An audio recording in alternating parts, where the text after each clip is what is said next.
ये कर्णप्रयाग का संगम है। यहाँ पर अलकनंदा नदी पिंडर नदी के साथ मिलती है और आगे रुद्रप्रयाग के लिए प्रस्थान करती है। उत्तराखंड के अंदर यहाँ की सामाजिक जीवन में नदियों का बहुत बड़ा प्रभाव है, लेकिन पिछले कुछ वर्षों से विकास के नाम पर उत्तराखंड की प्राकृतिक संसाधनों के साथ में छेड़छाड़ हुई है। उसने यहाँ के जनजीवन को बहुत प्रभावित किया है।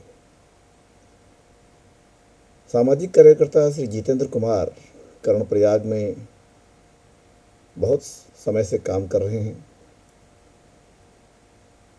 उनकी पैदाइश कर्णप्रयाग की ही है और उन्होंने 2013 की आपदा में बहुत परेशानी झेली थी। आज की लोकायत संवाद में हम उत्तराखंड के सवालों को लेकर के श्री जितेंद्र कुमार के साथ ये बातचीत आपके सामने प्रस्तुत कर रहे हैं। तो जितेंद्र जी, आप ये बताएं कि हम कर्णप्रयाग में हैं जी। और जो उत्तराखंड में 2013 में आपदा आई थी जी। आपने तो उसमें व्यक्तिगत तौर पे बहुत आपको नुकसान हुआ था जी। लेकिन 2013 की आपदा के बाद भी जो है, हमको नहीं लगता कि हमारे जो नेता हैं, जो सत्ता है, वो उससे कोई सबक सीखा उसने। और इस साल फिर जो है फरवरी में आपने देखा होगा कि विष्णु प्रयाग में जो पूरी दुर्घटना हुई, जिसके वीडियोज़ अगर अभी भी देखें तो लोग की सिहरन उठ जाती है कि किस प्रकार से जो है पूरी जो ये गंगा घाटी है, अलकनंदा घाटी है, उसमें जो है ये मतलब मैं उसको बोलता हूँ कि प्रकृति ये कह रही है कि भाई तुम सुधर जाओ। अगर तुम हमसे हमारा पेशेंस झेलने की कोशिश कर रहे हो तो हमारा बदला बहुत खतरनाक हो सकता है।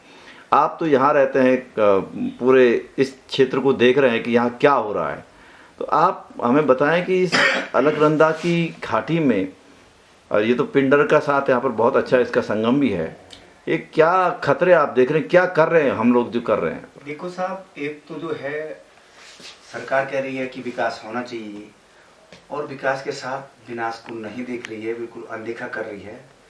जो सबसे पहले जो इन तमाम विकास कार्यों से जो मौसम बदला कि अक्टूबर में, अभी जो है पहली बार अक्टूबर में 3 दिन तक 2013 जैसा अलर्ट बताया गया है इस बार 2021 के 2 अक्टूबर में, जबकि जुलाई, अगस्त और सितंबर तक बारिश रहती है।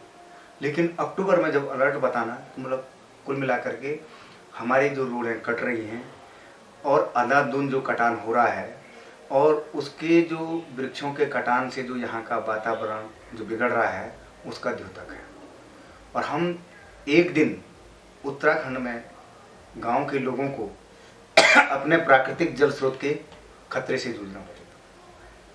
हमारे उत्तराखंड राज्य के जनपद चमोली की भौगोलिक प्रस्तुति, जहाँ हम आपके माणा से लास्ट से चलते हैं, रैणी लाता से चलते हैं, तो आपके ऋषिकेश से पीछे पीछे तक हमको जलधारा में पानी पीते थे और पीते आ रहे हैं जी। किंतु इस जो डबल लाइन कटिंग जो बोल रहे हैं, इसको नेशनल हाईवे भी बोल रहे हैं, इसको चारधाम भी बोल रहे हैं, पता नहीं क्या क्या नाम सरकार ने रख दिया है, लेकिन उनके जलधाराओं को उखाड़ करके आज जीता जागता उदाहरण है, उस पर जब सीमेंट का प्रयोग करके उसको बिल्कुल बंद कर दिया, तो आज हमारे जगह जगह जो धाराएं थे वो पूरी बंद हो गई।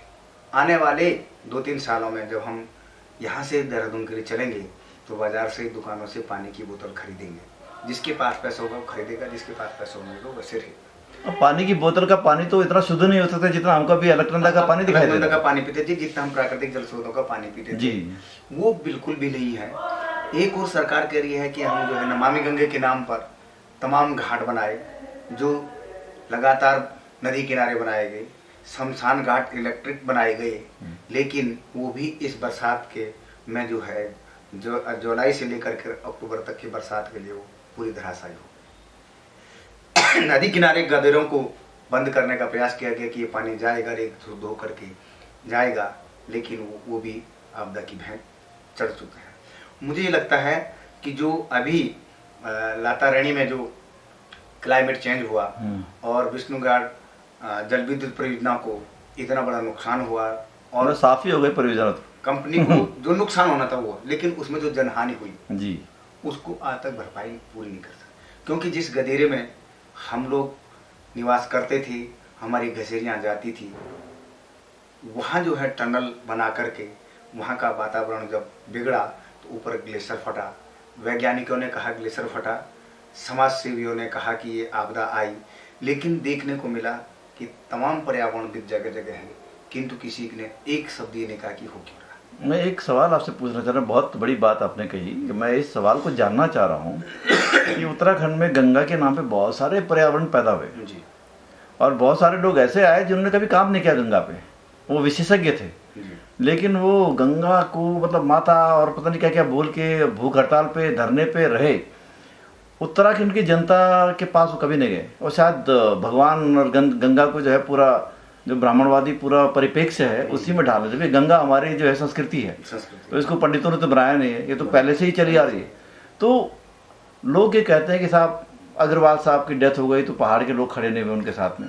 आपको क्या लगता है, क्या पहाड़ के लोग जो है इस चीज़ों को भूल जाना चाहते हैं या जो पर्यावरणविद यहाँ पैदा हो रहे हैं उनका जनता से कोई संपर्क ही नहीं है? देखिए साहब, मैं तो बात बताऊं, आस्था और संस्कृति का जो द्योतक अपने आप में लोग अपने आप को समेटे हुए और संस्कृति के द्योतक जो प्रचारक बड़े बनते हैं। आज बताओ कि यहाँ पे आज भी गंगा के नाम पर जो है लगातार राजनीति की जाती रही है, उसको आस्था से जोड़ा जाता है। किंतु जब लॉकडाउन लगा, कोविड के टाइम पे जब लॉकडाउन लगा, तो मूल रूप से जो गांव में जाने वाले रोडों का मलमा था, जो एनएच का मलमा था, वो नदी में नहीं गिरा। अच्छा, तो जब नदी में नहीं गिरा तो क्योंकि काम बंद था, तो नदी बिल्कुल स्वच्छ धारा में बह रही। आज इतने बड़े इनका पूरा एनएच जा रहा, आप देखिए, डंपियार्ड के नाम पे छोटे मोटे टीले खड़े कर रखे हैं। वो टीले एक बरसात में नदी में आएंगे। साथ ही साथ गंगा को पवित्र दायिनी कहने वाले और खुले में शौच मुक्त के लिए पुरस्कार तो जरूर मिल गए सरकार को, जनप्रतिनिधियों को पुरस्कार तो मिल गए हैं, लेकिन आज भी कई लोग नदी किनारे शौच के लिए जा रहे हैं। जो बिहारी हैं, नेपाली हैं, जो यहाँ की गरीब जनता है, वो आज भी खुले में शौच नदी जा रही है। किंतु जनता जितना करे, सरकार जितना करे, किंतु प्रकृति का जो बिगड़ता मिजाज है वो इन्हीं विकास के अनियोजित विकास के, अगर योजित विकास होता जी बिल्कुल तो इस तरह का नहीं होता। मेरा तो ये मानना है। मैं आज जो है जैसे आप बिल्कुल आपके विश्व विकास के मुद्दे को ही लेके मैं आ रहा हूँ, क्योंकि मैं अभी क्या नाम है भराड़ी सेन गया था और मुझे वहाँ जाके बहुत दुख हुआ। मैंने देखा कि देखिए एक प्राकृतिक जगह को आप उत्तराखंड की राजधानी कहना चाहते हैं, जनता का सेंटिमेंट है, लेकिन आप उसको जो है एक केवल एक 5 स्टार होटल बना के आपने रख दिया उसका, बड़ा बड़ा बिल्डिंग खड़ा करके, जिससे जनता की दूरी है। और हमें लगता था कि उत्तराखंड की राजधानी गैरसैंण के प्रति लोगों का इस सेंटिमेंट है, तो उत्तराखंड की भावनाओं के हिसाब से ये बिल्डिंग कंस्ट्रक्शन होनी चाहिए, उत्तराखंड का उसमें नज़रिया नज़र आना चाहिए और लोग मिल सकें अपने प्रतिनिधियों से आसानी से। यहाँ तो जनता के प्रतिनिधियों को मिल नहीं पाएगा, हर जगह सिक्योरिटी की बड़ी बड़ी वॉल खड़ी कर दी गई हैं और मेरे को लगता है इतनी सिक्योरिटी देहरादून में नहीं होगी जितनी वो गैरसैंण में होगी। वहाँ के एक चाय वाले से हमने पूछा, उन्होंने कहा मेरी दुकान का तो खतरा है, जब भी ये आते हैं पुलिस वाले हमको लठा चलाते हैं, हमको आगे भी नहीं बढ़ने, हमारी दुकान बंद हो जाती है उस दौरान।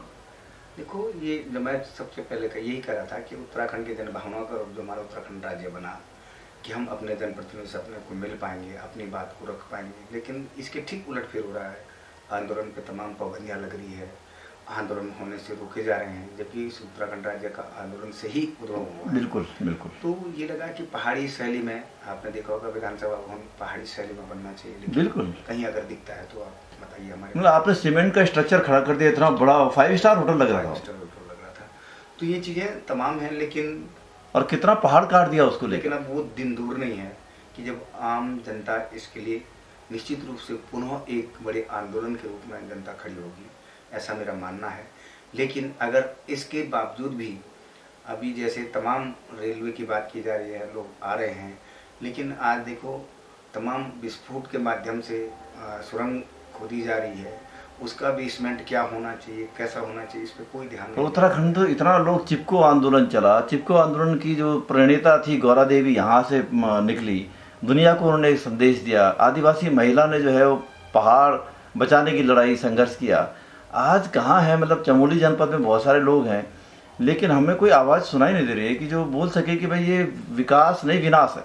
विनाश है। देखो साहब, कई बार कई लोगों ने जन आंदोलन किए हैं, लेकिन मुझे लगता है कि जब कभी भी किसी पर्यावरणविदों को तो मैंने देखा नहीं, क्योंकि रैणी वाले मामले में भी मैंने कहीं सुना नहीं कि इस तरह का वो है, और न देखा। शायद अगर एक आध पर्यावरणविद उड़ जाते और बोल देते तो शायद कुछ होता, किंतु मुझे लगता है कि सरकार के आगे किसी की चलने वाली नहीं है, क्योंकि ये कारपोरेट सेक्टर की ओर से जो पूरा काम चल रहा है। और जिस तरह से आज भी भारतमाला के नाम से अभी पहाड़ में चिन्हित किए जा रहे हैं, जगह संकरी है। हमारे यहाँ पहाड़ में मसलन होते थे कि जब हमारा छोटा खेत होता था तो हम छोटे बैल रखते थे जी। जब हमारे बड़ा खेत नहीं है तो हम बड़े बैल क्यों रखेंगे, बड़े बैल गिर जाएंगे। इसी तरह से अगर आप 16 टायर वाली गाड़ी यहाँ चलाने की बात करोगे तो निश्चित रूप से कई सिरों पर गढ़, रुद्रप्रयाग में एक सिरों है जो कई सालों से अभी भी लैंडस्लाइड हो रहा है, उसको सरकार सुधार नहीं पाई। ऐसे ही कई सिरों पर गढ़ जन्म लेंगे, लेकिन मेरा सरकार से भी विनम्र आग्रह है कि इस मामले में सुने, जनता से भी आग्रह कि सभी लोग एकत्रित होकर के कम से कम अपने तौर पारंपरिक ट्रेडिशनल जो हमारे काम होते थे, जो हमारे ट्रेडिशनल जो जिस तरह से ट्रेडिशनल रूप में जो मकानें बनती थी, जो ट्रेडिशनल रूप में हमारे खाल चाल बनते थे, आज देखें विकास खंड के अंदर जितने भी काम हो रहे हैं सब सीमेंट। हाँ, सारा सीमेंट का है, कोई मजा नहीं उसमें। और हमारे मैकरा में एक जहाँ मेरा गांव है वहाँ खालदार, हमारे घर के नीचे खालदार तोप था, उसमें आज से 4-5 साल पहले जब पंचायत, तत्कालीन पंचायत द्वारा उसको सीमेंट युक्त बनाया गया, तो आज एक बूंद पानी नहीं रुकता उसमें। और उससे पहले कई, आपने मलेथा गांव का जिक्र किया और मैं मलेथा गांव जाना चाहता हूँ। मलेथा और रेणी और बगोरी ऐसे गांव है जो उत्तराखंड के लिए गर्व वाले गांव हैं। गर्व वाले गाँव, ये एक आपको अपनी ऐतिहासिक विरासत पता चलती है कि कैसे आदमी ने पानी अपने गांव में लाया अपने गाँव में लिया। आज वो गांव जो है अपनी पहचान खोने के संकट पे है, क्या कहना चाहेंगे आप? हम इसलिए है कि जो जितना ये प्राकृतिक दोहन हो रहा है, जितना ये विकास हो रहा है, हम तो सरकार से विनम्र आग्रह भी कर रहे हैं कि भाई कम से कम इस पर सोचें। ठीक है, आप विकास कर रहे हैं, आप उसको कुछ सुनिश्चित तरीके से करें। पेड़ की जगह पेड़ लगते हुए नहीं दिख रहा है, पेड़ की जगह कटते हुए दिख रहा है।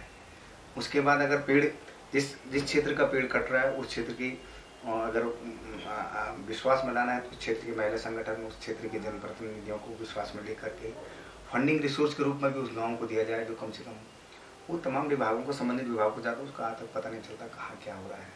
और मुझे तो नहीं लगता है कि जितने भी डंपयार्ड जोन इन्होंने बनाए हैं ऑल वेदर रोड में, वो कहीं सक्सेस हो, उनकी नींव कहीं मजबूत नहीं है, सारे मलबे जो है निश्चित रूप से पड़ रहे हैं। आज देखो तुम, अभी मौसम ऐसा हुआ, कर्णप्रयाग में बारिश है तो पता लगता है गोचर में धूप है। जी बिल्कुल, जबकि उत्तराखंड में बहुत पहले जब हम पढ़ते थे तब एक साथ अगर उत्तराखंड में बारिश है तो आप देहरादून में पूछेंगे तो बारिश है, तो बिल्कुल पूछेंगे तो बारिश है, तो जोशीमठ पूछेंगे बारिश। मैं आज ये पूछ रहा था किससे, मुझे अचानक से ध्यान आया, गौचर जब मैंने नाम पढ़ा था, गौचर का मतलब है कि मीडो, और ये ग्रास मतलब क्या बोलना चाहिए, ग्रेजिंग लैंड, चारागाह। लेकिन आज उत्तराखंड के साथ चारागाहों पे तो संकट आ गया। चारागाहों देखिए, जब वन अधिनियम कानून 2005 को जब फॉरेस्ट ने वन कानून के तहत जंगल में जाने पर रोक लगाएंगे, आज उत्तराखंड राज्य में जो इतनी बड़ी आपदा आ रही है, उत्तराखंड राज्य के जंगल धू करके जल रहे हैं। हालांकि एक पार्ट अवेयरनेस का है, हम लगातार जनता से मांग करते हैं कि जंगलों को आग से बचाओ, किंतु जब हम जनता के बीच में जाते हैं, कहते हैं कि जब एक पेड़, घर में एक पेड़ अगर हमने लाना है अपने उपयोग में, जैसे कड़ी तख्ता भवन बनाने के लिए अगर हमने अपना लाना है तो इनके 10 चक्कर काटने पड़ते। जब इन पेड़ों को हमें ही नहीं मिलना है तो और तमाम तरह कानून है, वन सेंचुरी कानून है, भेड़ पालक नहीं जा पाते हैं, कई जगह आज भी पशुपालकों को जाने का रोक है। किंतु इन कंपनियों को कैसे मिली ये, जो ये नदी खोद सकते हैं, ये पहाड़ खोद सकते हैं, ये टनल बना सकते हैं, ये बड़ा सोचने विषय है। इस पे सरकार को चिंतन करना चाहिए। इस क्षेत्र में तो बहुत पशुपालकों की संख्या काफ़ी है, चमोली जनपद में। तो अभी उनकी स्थिति कैसी है? जैसे आप जो आपदा आई थी उसमें घोड़े वाले थे बहुत सारे, बेचारे सब बह गए रामबाड़ा में, क्या स्थिति है उन पर, कुछ आप बताएंगे? सब ये है कि स्थितियाँ ये है कि अब आर्थिक उनके सब गुजर गए थे। हालांकि सरकार ने मृतक परिवारों को आर्थिक सहयोग तो किया उस समय, जो तत्कालीन हमारी सरकार थी 5 लाख रुपए इस तरह का कुछ मुआवजा तो दिया, किंतु अभी जनता जो है उस मुआवजे से अतिरिक्त अभी तक उभर नहीं पाई, क्योंकि अपने परिवार का मुखिया खोना और उसको फिर से खड़ा बिल्कुल बिल्कुल, तो ये तो बड़ी वो थी। उसके बाद अभी तक कोई मूलभूत जो सुरक्षा के जो कवच हैं, जो इंतजाम किए जाने हैं, नदी किनारे रहने वाले लोग जो हैं उनके जो सुरक्षा के जो इंतजाम किए जाने हैं या उनको विस्थापन की बात है, कहीं पे विस्थापन की बात आज तक नहीं आई, केवल हो हल्ला होता रहा, सरकार आई और गई। तो क्या इसलिए है कि क्योंकि रामबाड़ा के जो ज़्यादातर लोग थे वो दलित थे, इसलिए देखो दलितों की तो स्थितियाँ बहुत वैसी भी आज भी हाशिए पे खड़ी है, क्योंकि एक तो भूमिहीन है और जहाँ वो रह भी रहे हैं उनके नाम पर आज तक भी पट्टा आवंटित नहीं है। तो आज भी उनको यही कहा जाता है कि आप सरकारी भूमि में हैं। ये सरकारें आई, स्वप्न भी दिखाया। हाँ, तत्कालीन इंदिरा गांधी सरकार ने तो इनको भूमि आवंटन किया था, भूमि का दर्जा दिलाए जाने की कांग्रेस ने बात की थी, लेकिन वो बात भी भूमि तो दे दी, लेकिन उसके बाद कुछ आमूलचूल परिवर्तन उनको पट्टों का हक देने का जो है अभी तक किसी तरह का नहीं हो पाया। और अब तो एक लगता भी नहीं है कि कहीं कुछ दूर दूर तक भूमि के अधिकार के लिए कुछ होगा, क्योंकि जहाँ जहाँ विकास की वार जारी है तो वहाँ वहाँ भूमि की नाप भी आ रही है। जिसको अभी रेलवे का चल रहा है तो दलितों को सबसे कम मुआवजा मिला, कारण उनके नाम में जमीन नहीं थी। अगर रेलवे में लोगों की नाम भूमि कटी थी, एक आदमी को कम से कम किसी को 70 लाख, किसी को 50 लाख, किसी को 20 लाख, लेकिन अगर एक आंकड़ा सरसरा उठाया जाए तो अनुसूचित जाति के लोगों को मिला होगा तो 1-2 लाख रुपये, इससे अतिरिक्त अपने नाम पे उनकी जमीन अपने नाम पे जमीन नहीं। तो ये बड़ा वो है, SC, ST, OBC, ये 3 वर्ग ऐसे हैं कि जिनके पास आज जो है भूमि का। इसमें सबसे तबके में जो दलित है, SC का है, उसके पास आज भी भूमि की दशा और दिशा वही बनी है, आज हाशिए पे खड़ा। उत्तराखंड में ये पूरा पर्यावरण और दलितों के सवाल को लेकर आप कुछ कविता अगर आपने लिखी हो तो कुछ सुना दीजिए तो अच्छा रहेगा। देखो साहब, 2 लाइन सुना देता हूँ। हाँ जी। लंबी लड़े छा मेरा भूलो यू, लंबी लड़े छा, लंबी लड़े छा मेरा दीदो या, लंबी लड़े छा हम हमारा हक की भूमि का पट्टा नानों पर हमारा मिलाचे, ज्ञापन दे दे की हाथ थक्या छाया, लंबी लड़े छा मेरा भूलो या, लंबी लड़े छा। राजनीति दलों की तछी भी क्यलाण, प्रकोष्ठ बड़े के सुमान बढ़ाना, आंदोलन कर कर बारी रया छाया, लंबी लड़े छा मेरा भूलो या, लंबी लड़े छा, लंबी लड़े छा मेरा भेजो या, लंबी लड़े छा। BPL कार्डों की बात सुनी ला, अमीर लोगों का कार्ड बना चा, गरीबों की क्वे सोचणू भी नीचे, ज्ञापन गे दे कणी दी दो यू हाथ थक्या छा, या लंबी लड़े छा मेरा भूलो या, लंबी लड़े छा।